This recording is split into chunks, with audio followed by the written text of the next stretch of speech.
Guys, welcome back to my channel. My name is Kate, or I go by AlwaysMoreSims here on YouTube, and today we are going to be talking about my final thoughts, kind of my final review of the Sims 4 Life and Death expansion pack, which I've been doing a week of WoW on over the last week. Sorry, I meant to have this, there you go, playing. So, starting on day one was focused primarily on Create a Sim, though I kind of forgot to go over traits and the new aspiration, but don't worry, we got to that at the start of day 2. Oh, here comes the train! The ghost train! Nice! Hold on, I need a picture of the ghost train. Okay. Anyways, there was, like, the Create a Sim stuff in this pack, I, for the most part, really liked. It was one of those things that I feel kind of conflicted about it, because it is, oh, it just disappeared. The cast is rather old-fashioned, and I just, unfortunately, like, I don't dress my Sims in, like, older styled clothing. Very rarely do I dress them just in outdated things. So while some of it, or most of it, was really nice, really pretty, I did have, like, I was pretty disappointed just in the fact that, like, it's not stuff that I would use often just because of it being older styled clothing. But I really liked how a good majority of it looked. I was also disappointed that there were a lot of things that looked 3D from the front, but when you, like, turned your sim or whatever, it was flat. And I just feel like with how far we are into this game, how long this game has been around, we should be past that stuff, because there were things that did have 3D details, and then there were other things that didn't. That I'm just like, you know, belt buckles, they were flat, ruffles were flat, just all these, oh, you can go to work alone today, Barnaby. Whoop, too far. But I felt like it was ridiculous that there were only a few items that did have this 3D detailing, and that it wasn't all the items, that I just feel like we're too far in for the Sims team to still not have, like, have things looking 3D, but not actually be 3D. Like, I don't know. I also will say, I really wish there was more children and under content. Like, pretty much all of the hairs were, what's the word? Adapted or whatever for children's Sims, but not for toddlers, not for infants. There was a handful of clothing items for all 3 groups, but I just, after Love Struck was so, like, adult Sim oriented, I just, this is a constant problem with The Sims, I just feel like the children and under are constantly just forgotten about. Like, I was pretty let down that there wasn't more items for infants, toddlers, and children. But overall, I will say I liked the cast. I don't know that I could necessarily recommend the pack now that I think about it based on cast. Like, even though I liked it, again, it's just that it's outdated. It is, like, it's just not stuff my Sims would wear. And with it not being something that I can see myself consistently using, I don't know that I would personally recommend it, like, recommend this pack based solely on cast. But there are some really pretty clothing items in this pack. So yeah, those are my cast thoughts. Then we also got three traits. We got macabre. So they are drawn to all things dark. They don't like the sun. We have, is it skeptical? Something like that. So they don't fully believe in like ghosts and Grimm and like all this stuff. It's very similar in my mind to Paranoid. And then there's Chased by Death. So they are a lot more likely to die. It is a lot easier for them to die. But then they have near-death experiences. So, like, in my day 4 video, my sim Trixel was, she died by the crow. And she had only provoked this thing once. I got a pop-up saying she'd had a near-death experience. She was on her, like, basically her last leg. If she tried again, like, she would die. Grimm was watching her.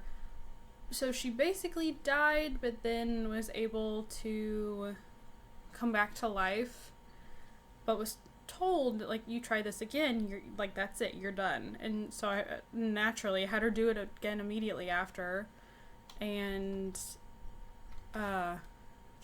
she died. So it makes them very fast to death, and they also have this, like, second chance type thing, and then they die. So I don't know. Like, the traits, they're I don't know what to say about the traits. They're fine. Then there's the ghost historian or something aspirations. Like, basically your sim just wants to study ghosts and know about ghosts and work on their thanatology skill and all this stuff. So, from my just kind of my quick glance at it, it did seem very tutorial-ish, but I also didn't look at it that closely. So take that how you will. Then day 2 we focused on build by and the world of Ravenwood. So build by, again, like, one of my critiques in just like take Lovestruck for example was that there were these two very different styles that I guess like the Sims team was hoping we could like mash together, and they just did not fit. They didn't go well together. However, in this pack we have that very old gothic style, and then we have this more modern style, and they actually go pretty well together because there's this like gold detailing that kind of connects them, that like helps them mash when normally I probably would be like, those do not go together. I really liked almost all of the furniture in this pack. Again, I was more fond of the modernish type style rather than the older gothic type style.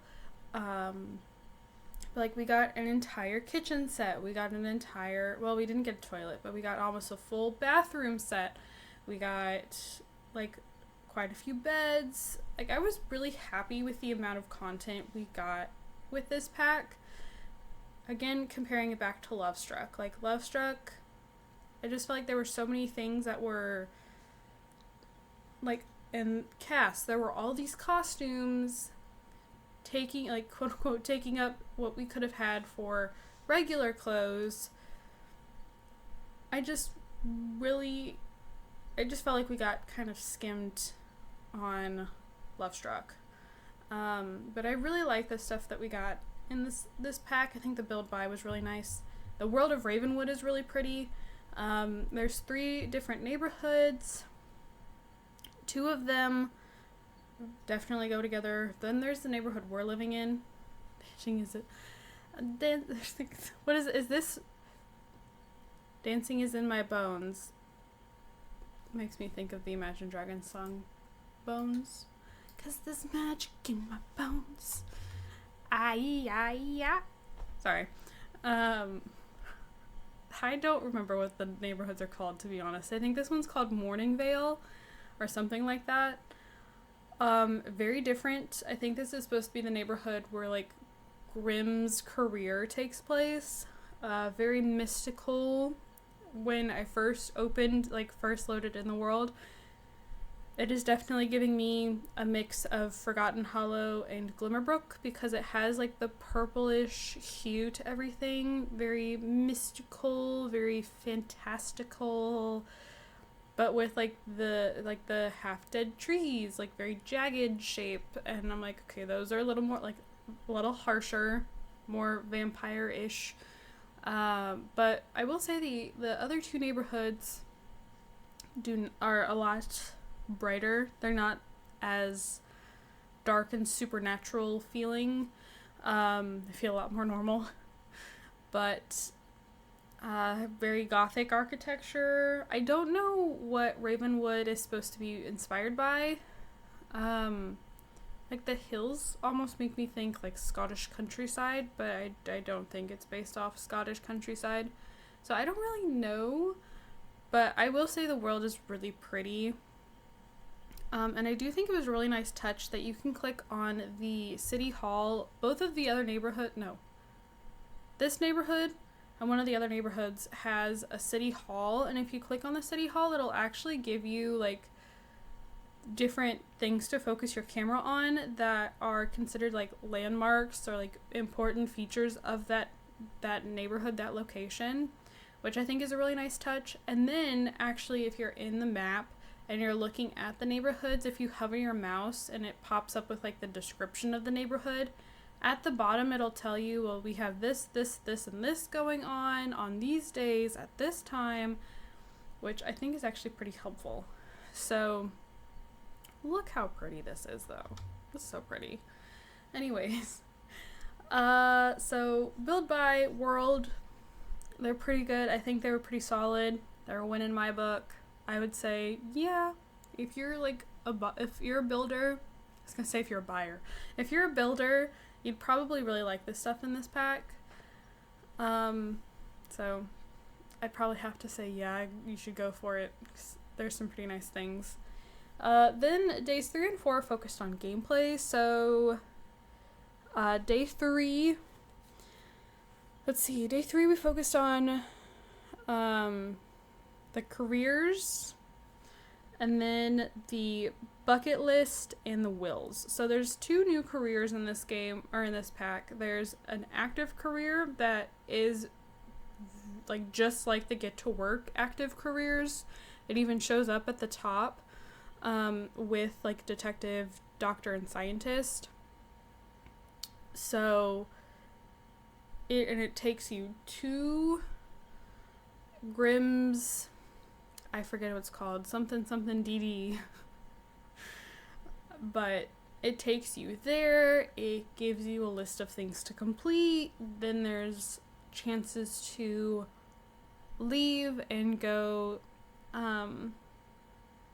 collect souls and all this stuff. Like, I actually really like what I've seen of the Grim Turn career so far. I think it's really fun. It's really cool. I like it. I'm kind of sad that it isn't something I could just have like every sim in like my Let's Plays do. 'Cause, I mean, it's not realistic in the slightest, but it is a really fun career and something I'm going to try to be playing around with in my current households. And then the other one is you start as like a graveyard keeper, but then you can eventually be a mortician or a funeral director. So that's the other career. That one is a rabbit hole career, so they go to work every day. They don't it's not even a thing where it pops up.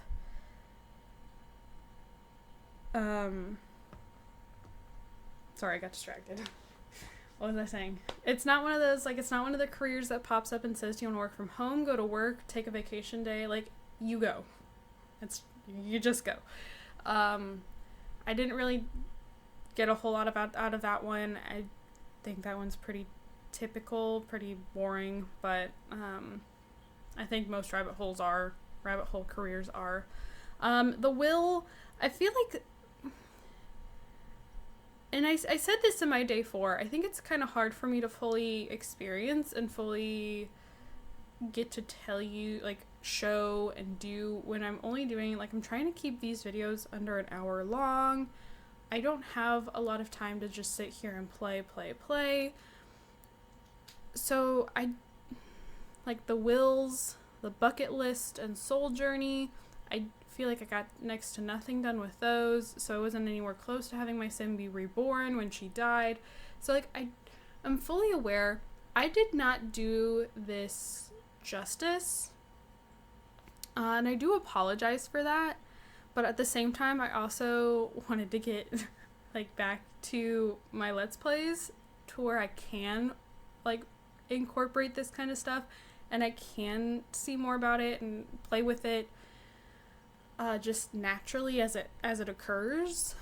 But like the will, so you can go to one of the city halls, or there's one of the festivals. You can go, there's like somebody sitting at a little table and you can go start your will there. There's like almost everything in your house you can leave behind as oh, what's it called? Starts with a T, I think. No, it doesn't. It's an heirloom.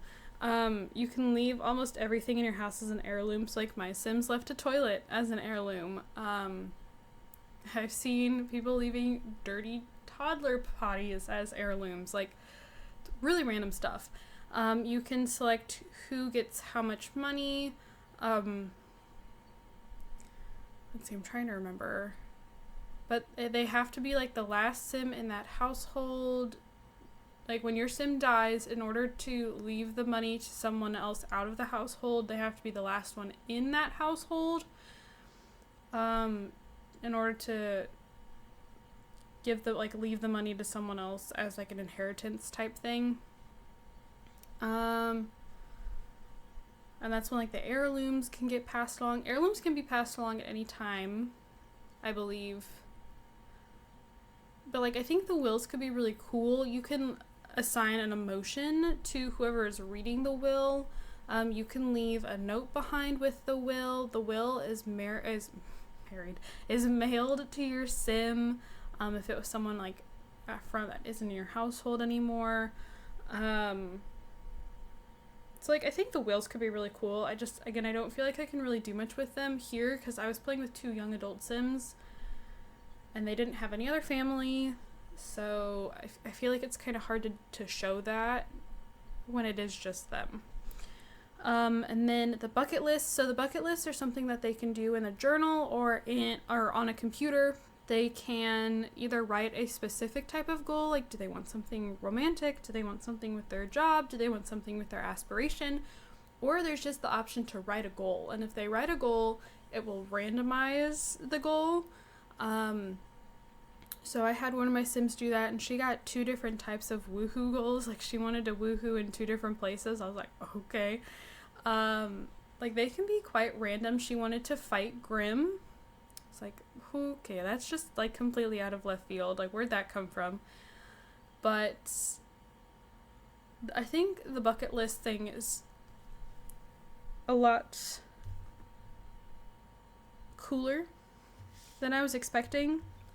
I was expecting to be rather perturbed with it, but I'm not. And it's instead of stacking all of this into the Simology panel like I was afraid it would, it's actually in your Sim's aspiration panel.